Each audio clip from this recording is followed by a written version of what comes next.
بس جو ان کے پاس جاتا ہے وہ اپنی بات سناتے ہیں اور کسی کی سنتے نہیں ہیں. شاید یہ بھی وجہ ہے کہ ظاہر ہے وہ انہیں کو سنیں گے جن سے ان کو پتہ چلے گا کہ یار کوئی بات ایسی کر رہے ہیں جو سننے والی ہے. لیکن انہوں نے یوٹیوبرز کو سنا اور بہت تسلی سے سنا, جو جتنی بات کرنا چاہتا تھا انہوں نے اس کی بات سنی. اور میں نے تو کل ہی آپ کو ویڈیو میں بتا دیا تھا کہ میں تو پورا جو میں کہنا چاہتا تھا ساری چیزیں تقریباً میں نے کہیں. اب آپ وہ جب دیکھیں گے تو آپ کو پتہ چلے گا کہ میں اپنی ویڈیوز میں میڈیا کی تباہی کے جو اسباب بتاتا ہوں میں نے وہی پرائم منسٹر کے سامنے رکھے. میں نے یہ نہیں کہا کہ اینکرز کو بہت پیسہ مل رہا ہے, یہ مل رہا ہے. میں نے سیدھی بات کی کہ بھائی کیونکہ وہ عدالت میں نہیں جاتے, کیونکہ ان کے پاس وہ گراؤنڈ کے اوپر جاتے نہیں ہیں, نکلتے نہیں ہیں, ان کے پاس انفارمیشن نہیں ہوتی, رپورٹرز کو اگنور کرتے ہیں, رپورٹرز کو پروگراموں میں نہیں بٹھاتے.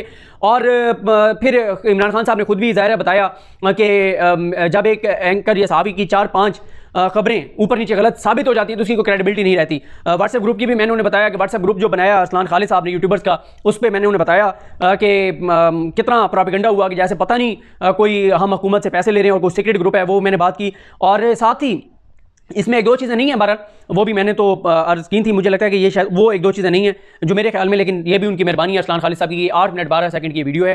اب آپ وہ ویڈیو دیکھیں کہ میں نے عمران خان صاحب کو کیا تجاویز دیں اور میں نے عمران خان صاحب کے سامنے اپنے کیا رکھا کہ میرے خیال میں میڈیا کی تباہی کی وجوہات کیا ہیں. مجھے اپنی دعا میں یاد رکھیں. اللہ کریم ہم سب کا حامی ناصر ہو. اللہ حافظ. آپ یہ ویڈیو دیکھیے. اصل میں ہمارا کیونکہ پچھلے اگر 2 ادوار کی بات کریں تو جس طرح کے یہاں پہ لوگ رہے ہیں تو بدقسمتی سمجھیں یا رپورٹرز جو کورٹ رپورٹرز ہیں ان کی خوش قسمتی سمجھیں کہ ان کی بیٹ میں کافی پوٹینشیل ہے, خاص طور پہ عدالتوں میں, یعنی سپریم کورٹ, ہائی کورٹ, احتساب عدالت. اب مسئلہ کیا ہوتا ہے؟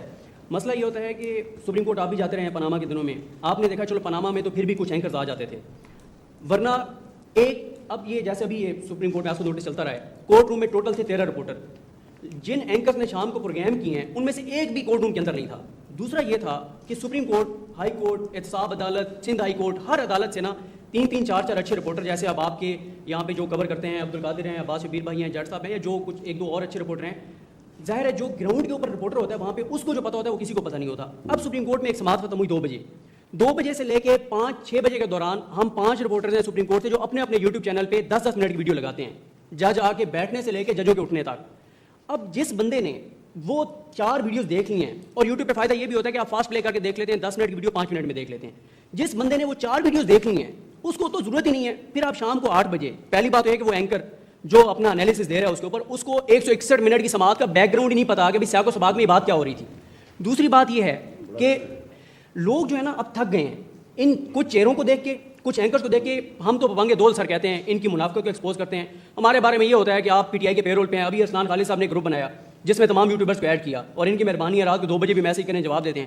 اس کے اسکرین شاٹ شیئر ہوئے, ایک بڑے اینکر کی ٹیم نے شیئر کیے, اور ایسے جیسے کو بہت بڑا اس پورے دور کا سب سے بڑا اسکینڈل وہ نکال کے لے آئے ہیں کہ یہ دیکھیں جی یہ یوٹیوبرز پرائم منسٹر آفس کے فوکل پرسن جو ہیں پرائم منسٹر کے, اس کے ساتھ ایڈ ہیں, اور وہ ان کو دیتے ہیں پوری لائن دیتے ہیں.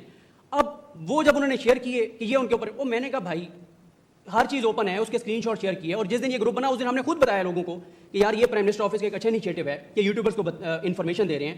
بعض چیزیں ایسی ہوتی ہیں سوشل میڈیا پہ آتی ہیں, اور ہم بجائے اس کے اوپر حکومت پہ وہاں پہ تنقید کرنے کا نا, ہمارے پاس آسان سا رستہ ہوتا ہے کہ یار آپ اظہر مشوانی کو پنجاب کا معاملہ بھیج دیں, ادھر ہے ارسلان خالد کو بھیج دیں, یہ ہمیں جواب دے دیتے ہیں. اور کئی بار ایسا بھی ہوتا ہے, یہ نہیں ہے کہ کوئی حکومت کے سارے معاملات ٹھیک چل رہے ہوتے ہیں, کئی بار ایسا بھی ہوتا ہے کہ واقعی کمی کوتاہی ہوتی ہے, لیکن ان کو اپروچ کرنے سے وہ کام 1-2-3 گھنٹوں میں ہو جاتا ہے جب یہ متعلقہ بندے کو کرتے ہیں.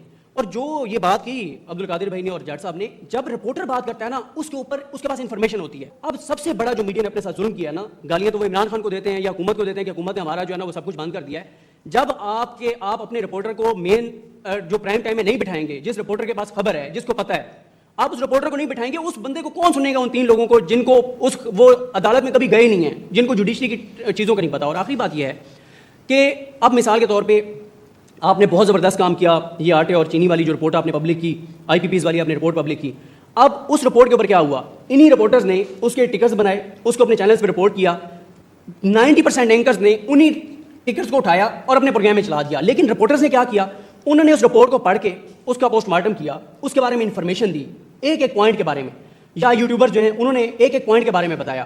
اس سے یہ ہوا کہ لوگوں کو اتنا کنٹینٹ پتہ چل گیا. جب لوگ ان کو سنتے ہیں 10 منٹ میں, وہ سمجھتے ہیں کہ ہمیں اتنی چیزیں پتہ چل گئی جو ہمیں پورے 10 چینل دیکھ کے نہیں پتہ چلی, کیونکہ چینل کا تو ایجنڈا کچھ اور ہے, چینلز کا تو مسئلہ کچھ اور ہے, اینکرز کا تو مسئلہ کچھ اور ہے. یہ جو یوٹیوبرز ہیں نا, ان یوٹیوبرز نے میں سمجھتا ہوں بہت سے لوگوں کا گردن کا سریا بھی توڑا ہے, اور اب ان کو سمجھ نہیں آ رہی کہ وہ ان کا راستہ کیسے روکیں. وہ ان کا راستہ نہیں روک سکیں گے, اس لیے نہیں روک سکیں گے کہ بھائی اب یہ عمر انعام بیٹھا ہے, مغیث بیٹھا ہے, عابد اندلی بیٹھا ہے, اب ایک ہمارا بھی ایک گروپ بنا ہوا ہے کہ احتساب عدالت میں اگر ایک کیس چل رہا ہے اور ایک سپریم کورٹ میں ایک ہائی کورٹ میں, ہم تینوں تقسیم کر لیتے ہیں, یا باقی بھی یوٹیوبرز سب جاتے ہیں, وہ خود جا کے احتساب عدالت میں کھڑے ہوتے ہیں, ان کو پتہ ہوتا ہے کیا بات ہوئی ہے, ان کو پتہ ہوتا ہے اسلام آباد ہائی کورٹ میں کیا بات ہوئی ہے, ان کو پتہ ہے جج صاحب کا یہ بات کہنے کا بیک گراؤنڈ کیا تھا. جب پتہ نہیں ہوتا, اور ایک اور چیز آپ نے پاناما میں یہ بھی دیکھی ہوگی کہ جب رپورٹر جو اندر کھڑا ہوتا ہے نا, رپورٹر کورٹ کے اندر, وہ لکھ کے باہر بھیج رہا ہوتا ہے پیجز کے اوپر, باہر والا اس کو لکھ کے اپنے ڈیسک پہ بھیج رہا ہوتا ہے, ڈیسک والا ہیڈ آفس بھیج رہا ہوتا ہے. بات کیا ہوتی ہے, جاتے جاتے کچھ اور بن جاتی ہے.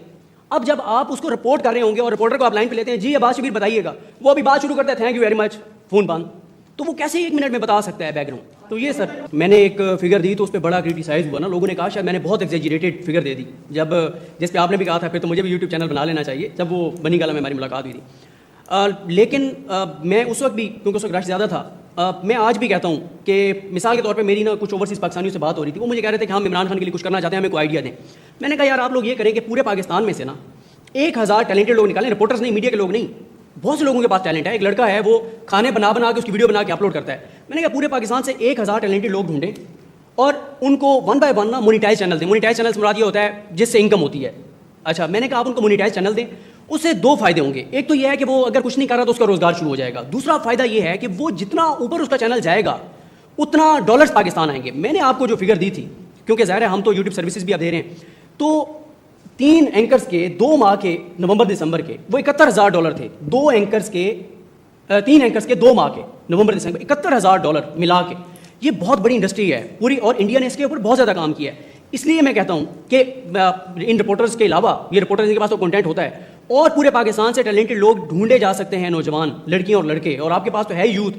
1000 لوگوں کو بھی ڈھونڈ کے نا, ان کو چاہے مونیٹائز چینل نہ دیں, حالانکہ آپ تو مونیٹائز چینل بھی مارکیٹ میں بہت سستے مل جاتے ہیں, یعنی 30,000 میں آپ چینل لے کے اور آپ انکم اپنی سٹارٹ کر سکتے ہیں. آپ وہ بھی نہ کریں, آپ 0 سے سٹارٹ کر دیں, مہینے کا پروسیس ہے, لیکن ایک لوگوں کو ٹریننگ دینے کا ایک ایسا میکنزم بنا لیا جائے, اور لوگوں کو کوئی ٹیلنٹ جو ہے نا وہ نکال کے سامنے لایا جائے, چاہے وہ کوئی بکھر بیٹھا ہے, لیا بیٹھا ہے, بلوچستان بیٹھا ہے, سندھ کہیں بیٹھا ہے, KPK کے بیکورڈ علاقے میں بیٹھا ہے, لیکن اس بچے کے پاس, نوجوان کے پاس کوئی ٹیلنٹ ہے, اس کو تھوڑا سا ایجوکیٹ کیا جائے, چاہے اس کو کوئی یہ منسٹری آف انفارمیشن یا ارسلان صاحب کے جو ان کا وہ ایک ہے اختیار, ان کو بشاک بلا کے اسلام آباد میں 3 دن کی ان کو ٹریننگ دی جائے, اس کے بعد ان کو کہا جائے آپ جا کے اپنا کام کریں, اور حکومت کا کوئی ایک ادارہ ان کو فیسیلیٹیٹ کرے.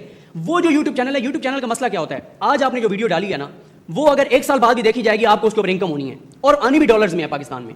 اگر آپ کبھی فگر منگوا کے دیکھیں نا, تو آپ کو اندازہ ہوگا کہ لاکھوں ڈالرز یوٹیوب کے پاکستان چینلز اور ساروں کے ملا کے وہ آتے ہوں گے ڈیجیٹل میڈیا کی ایڈورٹائزمنٹ کے. اور اب جو چینلز کے ایک اور ہے نا مین اسٹریم میڈیا کا, اب لوگ جو بڑے بڑے برانڈز ہیں نا, وہ بھی اپنے ایڈ ڈیجیٹل میڈیا پہ دیتے ہیں.